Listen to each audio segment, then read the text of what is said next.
pas d'accord? Amen. Gloire au Seigneur. Amen. Dieu est bon. Amen.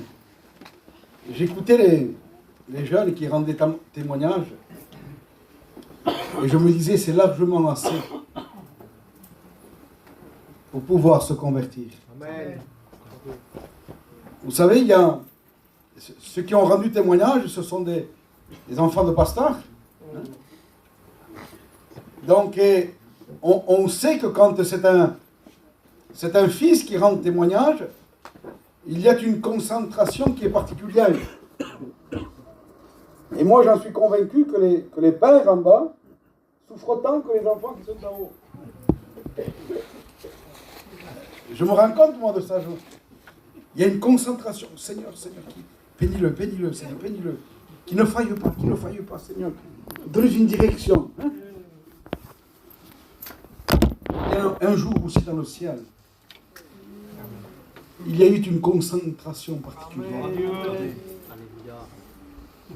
Parce que le Fils, vous voyez, on le chante. Et pour nous, c'est, voilà, tout est accompli. Mais dans le ciel, il y avait une concentration particulière. Amen. Et dans le ciel, ça disait pourvu qu'il ne faille pas. Pourvu qu'il aille jusqu'au bout. Il y a un moment donné, il s'est trouvé face à des situations compliquées, difficiles, où le diable en face était en train de lui dire « Ordonne que cette pierre devienne du pain. Si tu te jettes du haut jusqu'en bas, il ordonnera que des anges viennent te porter. » Il y a eu des pièges, il y a eu des situations. Et le ciel disait pourvu qu'il ne faille pas. À un moment donné, on a même essayé de lui tendre un piège en disant « Jésus, nous est-il permis de payer le tribut à César ?» C'était une question piège, parce qu'en ce temps-ci, César faisait partie de Rome. C'était l'empereur de Rome. S'il disait « Il faut rendre le tribut à César », donc ça voulait dire qu'il était en faveur de Rome. Puisqu'Israël était dominé en ce temps-ci. Et s'il disait, il ne faut pas payer le tribut à César. Donc c'était un révolutionnaire, c'était quelqu'un qui cherchait la révolution. Donc de deux côtés, il était piégé. Allez piéger Jésus. Amen. Gloire à Dieu.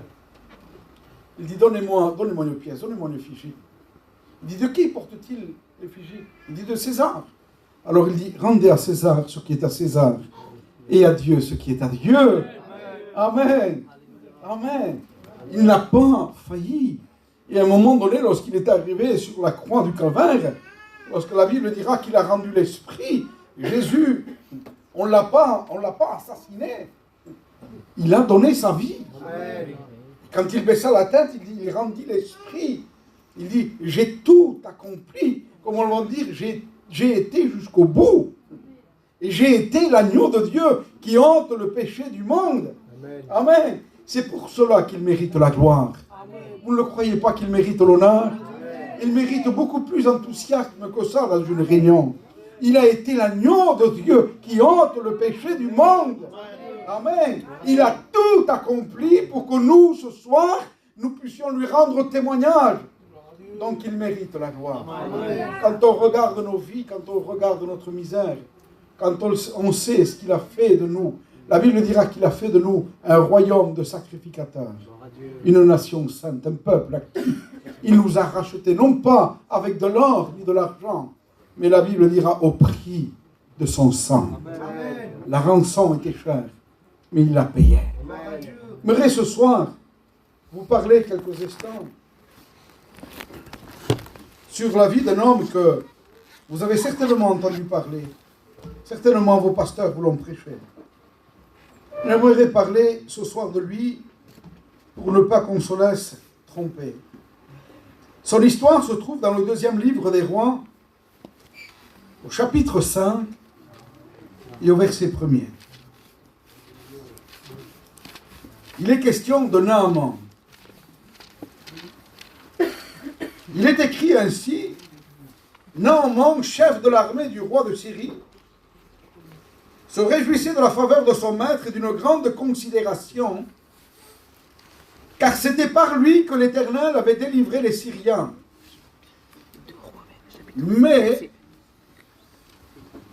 Mais cet homme fort et vaillant était lépreux. Or, les Syriens étaient sortis par troupes et ils avaient amené captive une petite fille du pays d'Israël qui était au service de la femme de Naaman. Et elle dit à sa maîtresse, si mon Seigneur était auprès du prophète qui est à Samarie, le prophète le guérirait de sa lèpre. Amen. Amen. Je voudrais juste parler quelques instants, quelques minutes qui nous restent, de la vie de cet homme. Cet homme s'appelait Naaman. Il était chef de l'armée du roi de Syrie. Il se réjouissait de la grande considération qu'il avait parmi le peuple. Cet homme, la Bible nous dira, il était fort, il était vaillant. En un mot, c'était un héros. C'était un homme qui était considéré du peuple. Un homme que les gens devaient certainement l'envier. Vous savez, quand Naaman devait rentrer avec ses chars, avec toute sa cavalerie, les gens qui étaient là devaient dire, voilà l'homme que j'aimerais ressembler. Certains devaient chercher à l'imiter, à mettre un costard comme lui, les mêmes habits que lui. On devait essayer de se peigner comme lui. C'était le Kenji de l'époque. C'était celui qui avait réussi dans la vie, quoi. Si l'appareil à photo aurait existé en ce temps-ci, on aurait dit, je veux une photo avec Naaman. Et si on arrivait à faire une photo, on allait dans tout le peuple d'Israël. T'as vu avec qui j'étais, moi? C'était le typique de l'homme qui avait réussi dans la vie. Alors j'aimerais vous dire ce soir quelque chose que vous savez. Il y a une différence entre réussir dans la vie et réussir notre vie. Amen. Ce sont deux choses différentes. Vous avez des gens dans le monde qui ont réussi leur vie. Et vous avez des gens qui ont réussi dans la vie. Vous prenez par exemple Julio Iglesias. C'est quelqu'un qui a réussi dans la vie, mais cependant, ça n'a pas empêché que sur un panneau publicitaire, il y ait écrit Julio Iglesias, attentat au suicide. Donc, il a réussi dans la vie, mais pas sa vie. Vous prenez Mike Brown, il a réussi dans la vie, mais pas sa vie. Comment il a fini au suicide? Vous prenez Whitney Houston, c'était une voix qui a fait trembler l'Amérique. Elle a réussi dans la vie, mais elle n'a pas réussi sa vie. Vous preniez des chanteurs qui avaient chez nous, qu'on écoutait avant nous, dans les années 80, 90, hein? C'était en pleine mode, Los Chichos. Ils étaient enviés. Ils avaient réussi dans la vie. Comment il a fini? Au suicide.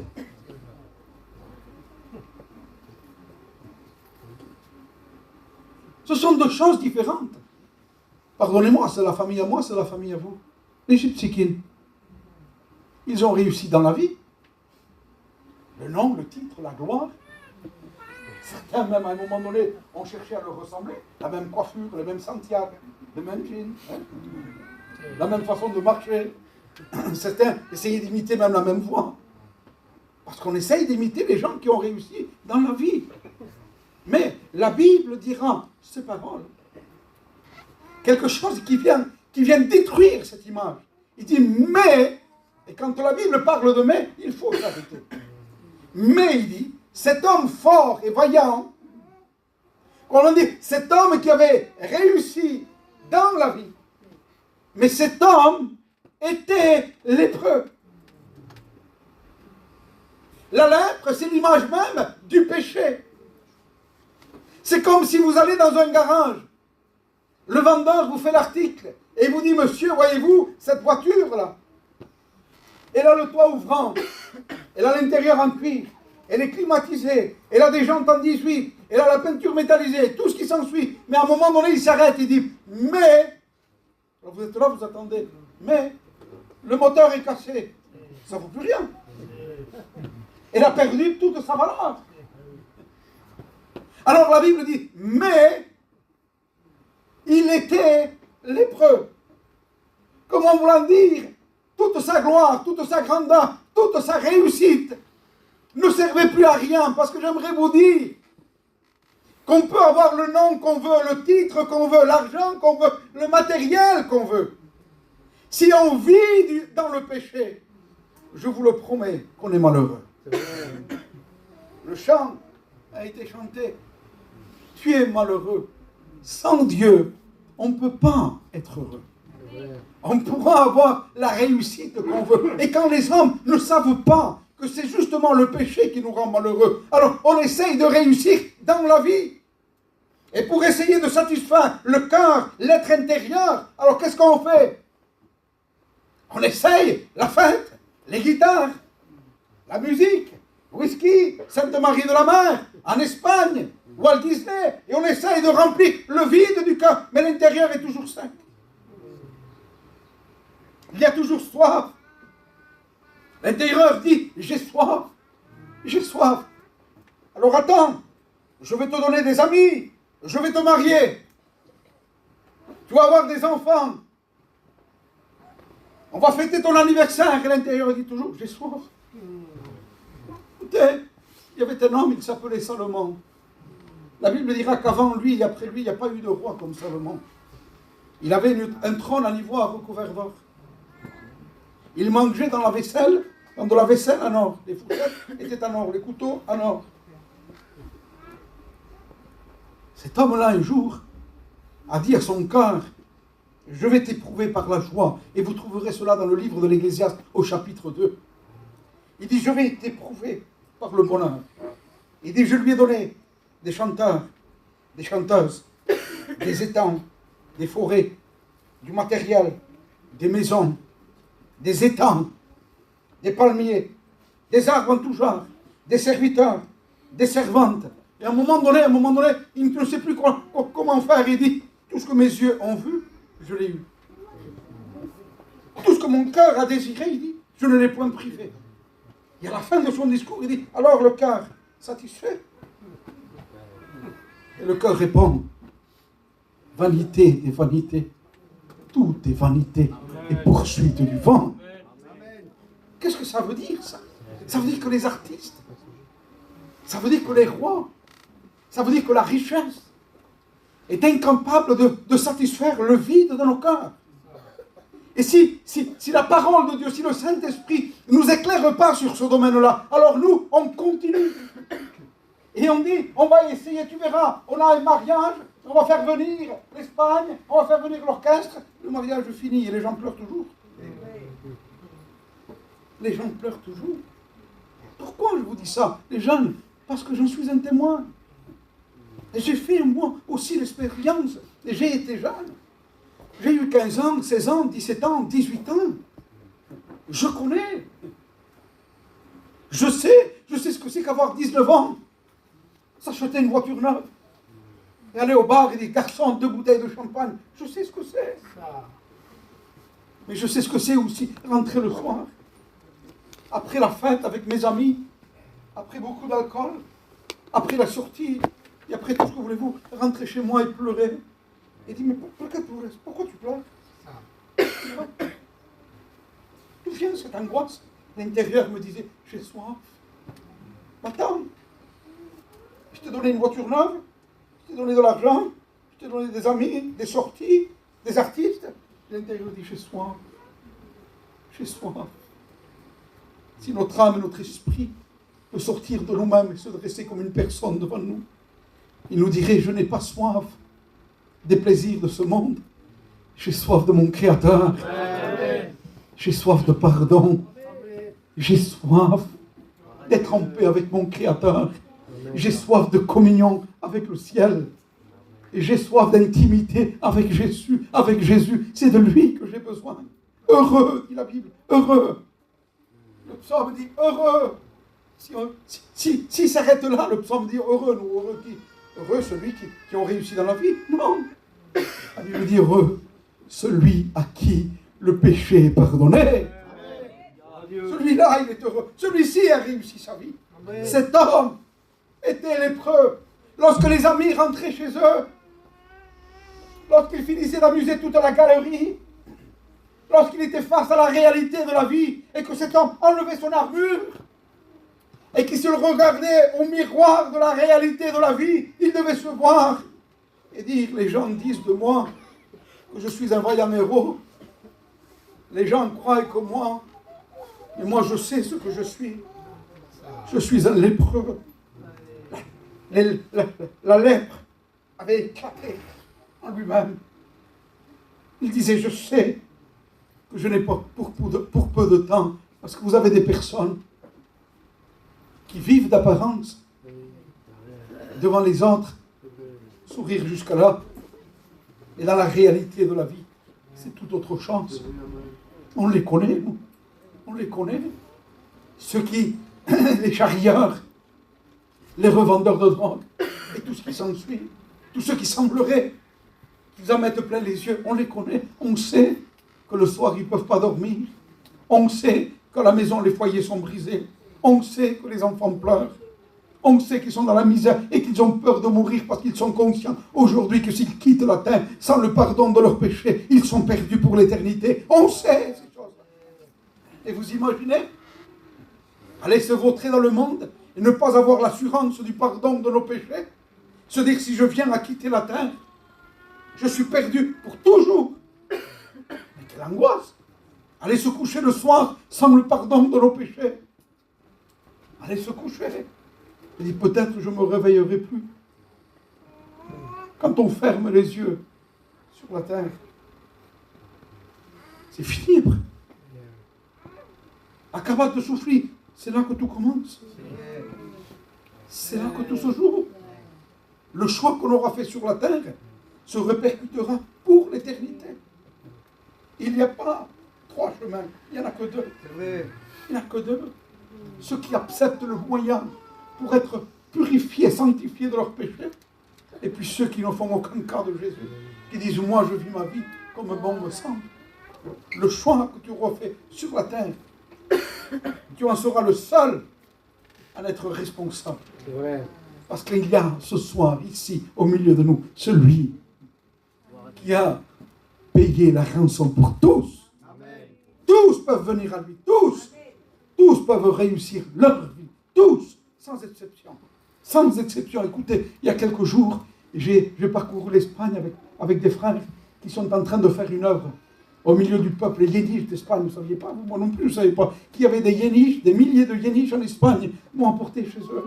Ces gens-là, ils ont. Ce n'est pas là ce qu'ils ont. On est là, on leur prêche l'évangile. Ils ne savaient pas qu'il existait une éternité.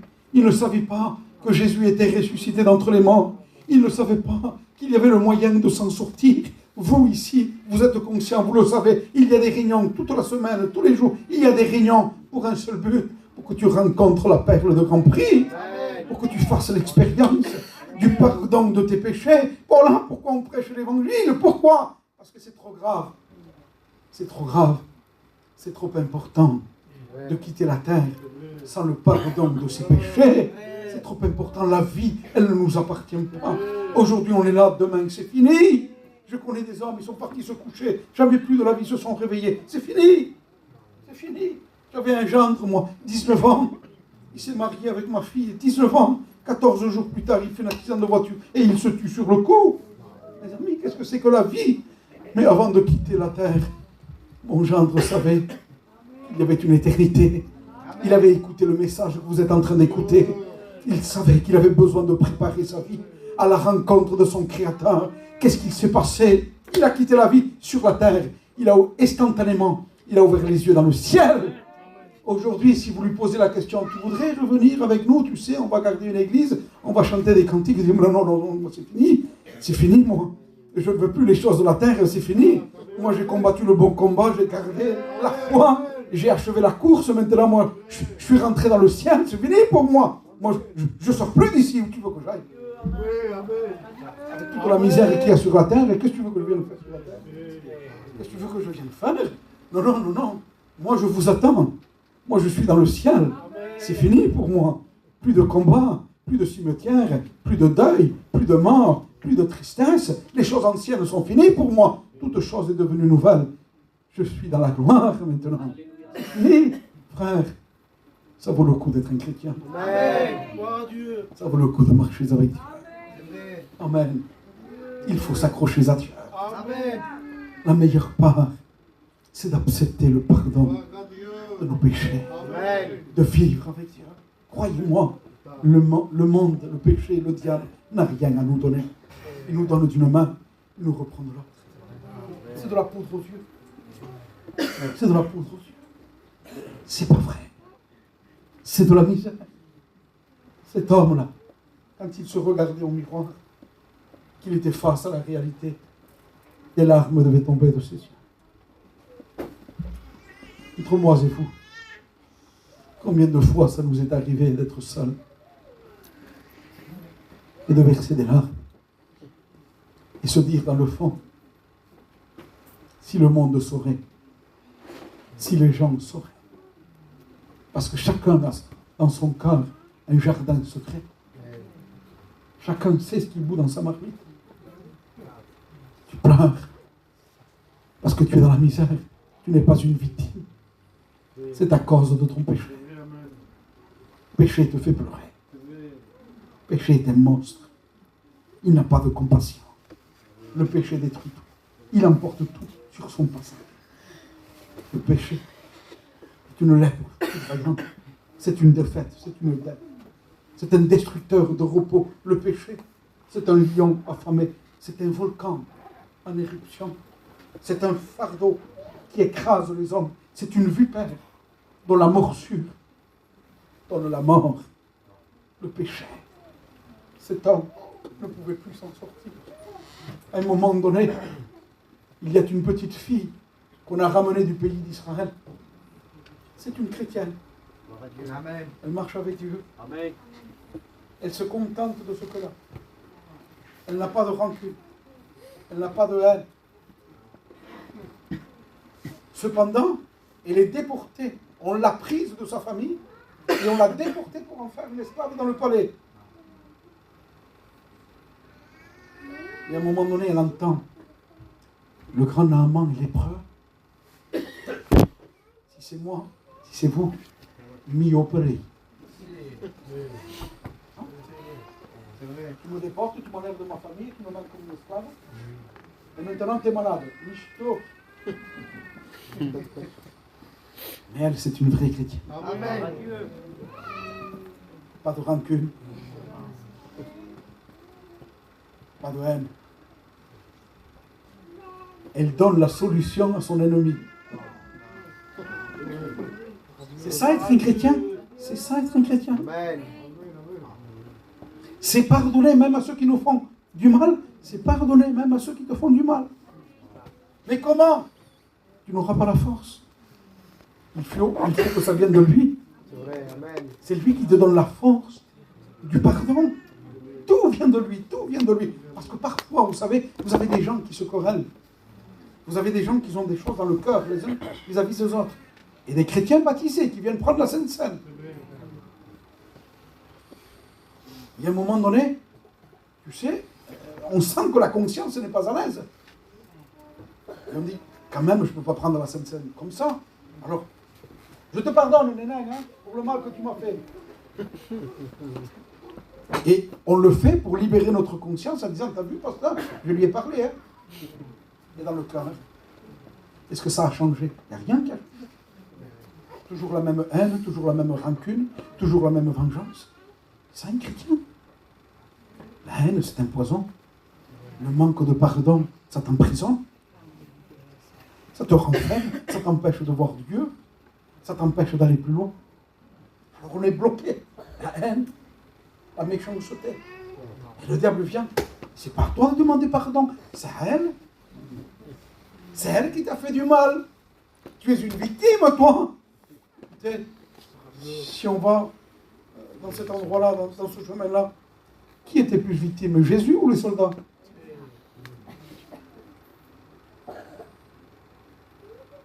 Oui, c'était une véritable victime. Amen. Mais cependant, il va dire, Père, pardonne-leur. Amen, Dieu. Pardonne-leur parce qu'ils ne savent pas ce qu'ils font. Et quand un cœur est né de nouveau, quand quelqu'un est né de l'esprit, quand quelqu'un est né d'en haut, les choses anciennes sont finies. Amen. Tout est devenu nouveau. Amen. Il ne peut pas y avoir de la haine. Dans le même cœur, il dit, de la même fontaine, il dit, peut-il sortir de l'eau douce et de l'eau amère? Pas. Mais elle, c'était une chrétienne. Et elle apporte la solution. Il dit, écoutez, si Naaman connaît le prophète qui est en Israël, je vous le promets, il dit, il le purifie de sa lèpre. Je voudrais te dire ce soir, si tu connaîtrais le Fils de Dieu, je te promets, il te sanctifie de ta lèpre. Amen. Il te purifie de tout péché. Il dira même, pasteur, si tu saurais tout ce que j'ai fait, il y a même du sang dans mes mains. Si tu saurais jusqu'où j'ai été, même si les gens de la ville sauraient ce que j'ai fait, peut-être je devrais déménager de la ville. Oui, mais il sait, il connaît, il voit, et le sang de Jésus purifie de tout péché. Amen. Le bruit se répand. On dit la petite fille a parlé. Et elle a dit qu'en Samarie, il y a la solution pour toi. Tu n'as pas besoin d'aller à Samarie. Il est là. Amen. Amen. Naaman rassemble toute son armée, ses chars, toute sa cavalerie. Il s'en rend à Samarie. Il arrive à la maison du prophète. Le grand Naaman est là, Élisée. Ah, il est venu. Oui. S'il veut être purifié, dis-lui qu'il aille se tremper 7 fois dans le Jourdain. Voilà le message pour toi. Naaman, tu veux être purifié? Oui. Descends au Jourdain et trempe-toi 7 fois. Moi? Descendre au Jourdain? Non, pas question. Écoute, si tu ne te repens pas, si tu ne t'humilies pas, si tu ne demandes pas pardon, il n'y a pas de purification pour toi. C'est vrai, ça. Le problème qu'il y a, c'est que les gens se considèrent comme des victimes, pas des coupables. Alors, ils veulent, moi il dit, Naaman, moi je pensais, il dit, que le prophète allait sortir, qu'il allait imposer sur moi ses mains, il dit, moi j'allais payer, et puis je repartais chez moi purifié. Mais entre ce que nous on pense et ce que Dieu veut, C'est vrai. il y a tout un monde. Dieu ne veut pas que tu payes. Dieu ne veut même pas qu'on t'impose les mains. Dieu veut que tu descendes. Amen. Dieu veut que tu t'humilies. Amen. Et cet évangile-là, les gens n'en veulent pas. Vous savez ce qu'ils veulent, les gens, aujourd'hui? Dieu te bénit, Dieu te guérit, Dieu réconcilie ton foyer, Dieu va bénir tes enfants. C'est presque, si on ne dit pas, il va te donner 20 € pour mettre du gasoil. Ne t'inquiète pas.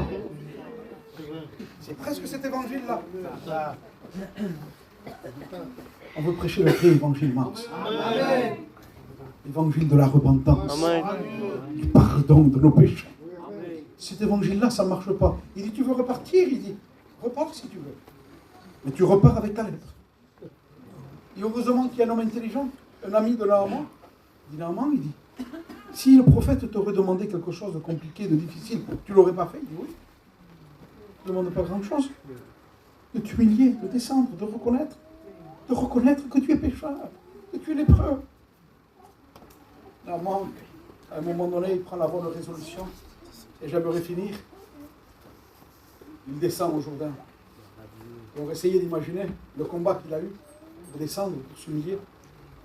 Lui, le général, tous les soldats, tout autour.